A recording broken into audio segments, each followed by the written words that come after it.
Снежана Јовановска е на линк. Снежана. Добар ден од мене и нашиот вечерашен гостин, директор и основач на Меѓаши Драги Змијанац. Повод за нашиот разговор се се почестите случаеви на родосквернавење, односно сексуална злоупотреба врз децата во Македонија, визави ноншалантниот однос на институциите и неадекватниот третман на децата жртви. Само да напоменеме дека на оваа тема пред неколку дена реагира токму од првата детска амбасада во светот. Имено од почетокот на годинава се регистрирани околу 10 тешки случаеви на сексуално злоставување врз децата. Токму на оваа тема разговараме со Драги Змијанац. Накусо, значи, велам евидентирани 10 тешки случаеви на сексуално злоставување, што не значи дека во реалноста ги нема повеќе, меѓутоа најчесто децата се плашат да говорат за тоа.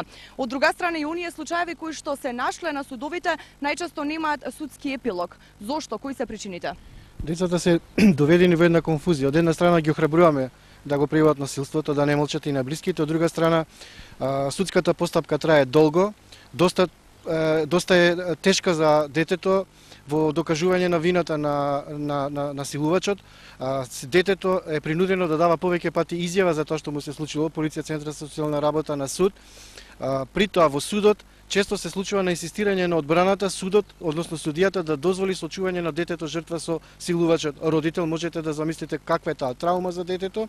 Не секогаш најблискиот вториот родител или најблиските имаат разбирање за детето жртва. Детето жртва се поставува прашање што ќе биде со неговиот татко родител кој го силувал, како ќе екзистираат, ја презема одговорноста на себе, вината почнува да ја закопува случката во себе, тај и најчесто ја менува изјавата.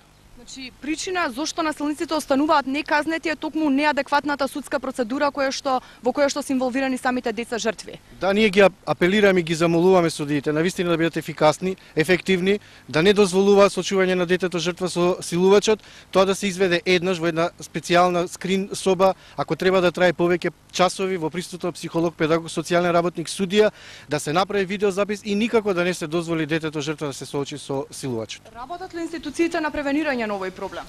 Сега е мобилизирана јавноста.